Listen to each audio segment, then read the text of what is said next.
I grew up on a dead-end street where every kid knew every house. It wasn't a rich neighborhood, just a place where parents trusted their children to run around without supervision. In the summers, our favorite game was hide and seek, and nobody took it more seriously than my childhood best friend, Jordan. Jordan was the kind of kid who could hide inside a trash bin for 20 minutes without making a sound. He wasn't afraid of dirt, spiders, or small dark places. If anything, he seemed more comfortable in them. I didn't think much about that back then. Kids are weird in normal ways. Or at least that's what I believed until the last time we ever played. It was late August, a hot night where the air felt sticky and the streetlights glowed dimmer than usual. There were 6 of us playing, me, Jordan, the twins, and 2 neighborhood kids named Dane and Avery. We chose our usual boundaries, from the broken fire hydrant near my house all the way down to the woods behind the Peterson property. The woods were always the best hiding spot, but everyone was too scared to go in alone. Except Jordan. I remember he grinned at me before we started. "Bet you can't find me this time," he whispered. He said it the way someone whispers a threat but pretends it's a joke. I laughed it off. I volunteered to be the seeker for the first round. Everyone sprinted in different directions as I counted down from 30. Footsteps slapped against concrete. Someone tripped and laughed. The last echo faded, and the quiet settled over the neighborhood like a thin blanket. I started checking the obvious places first, behind cars, under porches, the usual. Found the twins first. Then Avery. But after 15 minutes, I still hadn't found Jordan or Dane. I checked the woods next. The woods weren't big, just thick shrubs and a handful of trees that created enough shadows to unsettle a kid. But that night, they felt different. The air was too still. The cicadas had stopped. Even the wind seemed to avoid that place. "Jordan?" I called. "Dane?" Silence. A few branches cracked deeper inside. I stepped slowly over the roots and dry leaves until I reached the biggest tree in the grove, a tall one with a hollowed bottom where we used to store sticks for pretend fort defenses. Something was inside the hollow. I leaned forward expecting to see a shoe or a knee. It was an eye. A wide, unblinking eye staring straight at me. "Jordan, what the hell? You scared me." The eye blinked slowly. Too slowly. A voice whispered from the hollow. "Shush, someone else is here." I froze. "What do you mean?" I whispered back. Another whisper, higher, shaky, came from behind the tree. "Dude, is someone with you?" It was Dane's voice. My blood turned to ice. If Dane was behind the tree, and Jordan was supposed to be in front of me, then who was staring at me from inside the hollow? The eye shifted. Not like a human turning their head, more like something sliding sideways. I stumbled backward and nearly fell. Dane grabbed my arm. "What did you see?" he asked. Before I could answer, something inside the hollow scraped against the wood. Long, dragging movements, like fingernails or claws. Then it stepped forward. Not Jordan. Not even close. All I remember were its limbs, too long, bending wrong, and its head, tilted unnaturally as if it were studying me. Its eye was completely wrong too, glossy, round, like something that didn't belong to a person. We ran. No screaming, no looking back. Just pure instinct.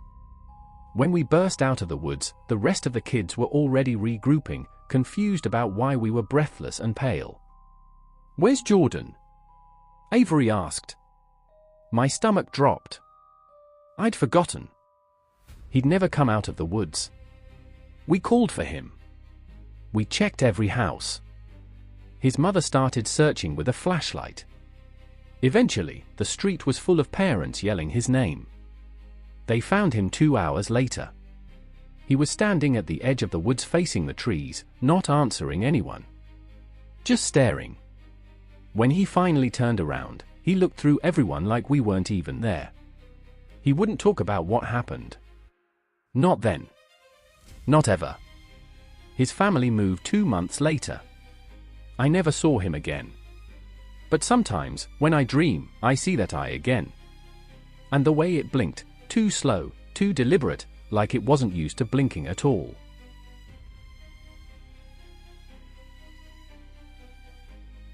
When I was 11, I spent most weekends at my cousin's house.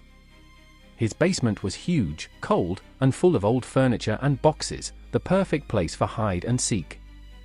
The adults stayed upstairs watching TV while we played in the dark like idiots. One Friday night, after pizza and soda, my older cousin Mark suggested we play with the lights off. "It'll be scarier," he said, holding a flashlight under his chin. His younger sister groaned. Mom said no more playing in the dark. "You scared Liam last time." Mark smirked. "He'll be fine." I wasn't fine. But I didn't want to be the only coward, so I went along with it. We turned off every light except the tiny one near the basement furnace that always buzzed like a dying fly. Shadows stretched across the concrete floor. Mark counted. 30, 29, 28. I ran behind a couch and ducked into the small crawl space opening behind it, a rectangular hole big enough for kids but off-limits according to his parents. That's what made it the best hiding spot. The crawl space was pitch black. Dusty. The air tasted old, like nobody had breathed in there for years. I crouched in the far corner, hugging my knees. I heard the others whispering and moving around the basement. Then everything fell silent. Mark finished counting. The basement door creaked open. His footsteps descended the wooden stairs slowly, too slowly, like he wanted us to hear each step. "Ready or not?" "I'm coming." His voice echoed strangely in the dark. For a few minutes, all I heard was shuffling and bumping. Then something unexpected, a soft tapping on the crawl space wall behind me. Tap! Tap! Tap! I froze. I wasn't directly against the wall. Something was on the other side. I pressed my ear against it. The tapping turned into scratching, faint but deliberate. "Mark." I whispered. No answer. The scratching grew faster, almost hungry. Something about it felt wrong. Not animal, not random. Patterned. Purposeful. Then something spoke, barely audible. "Can I come in?" The voice was childlike, whispery, but twisted like someone trying to copy a child's voice without understanding how emotion works. "Mark, stop messing around," I said. The voice giggled. But the thing that chilled me to my bones was this. The giggle wasn't coming from the crawl space wall. It was coming from inside the crawl space with me. I whipped around so fast I hit my head on a low beam. Pain flashed in my vision. The crawl space was black, but I could hear breathing, soft, raspy breathing too close to my face. I scrambled toward the exit. Something touched my ankle. Cold fingers. Thin. Too long. I kicked and crawled, scraping my knees on the rough wood. I burst out of the crawl space and fell onto the basement floor. Mark jumped. "Dude, what happened?" I pointed at the crawl space. "Something's in there." But when Mark shined the flashlight inside, the crawl space was empty. Completely. No footprints. No disturbed dust. No place for anything to hide. Nothing. We stopped playing for the night. But as we were climbing the stairs, Mark's sister asked, "Where's Liam?" He wasn't in the basement. He wasn't upstairs. He wasn't in the bathroom. For half an hour, we searched the entire house. We found him eventually, standing in the crawlspace entrance, staring inside with his back toward us. When Mark touched him, he didn't react. It took 5 minutes to get him to blink. When he finally spoke, he whispered. They said it wasn't my turn to hide anymore. He never went in that basement again. And to this day, I still hear that whisper in my nightmares. Can I come in?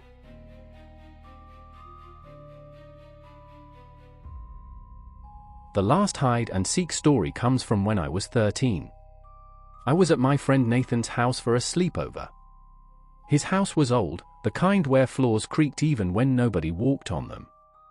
Around 11 p.m., after a scary movie, we decided to play hide and seek around the whole house. We kept the house lights dim to make it more exciting. Nathan chose to be the seeker. I ran upstairs and ducked into the hallway closet, a long, narrow space filled with coats and old toys. It smelled like dust and cedar.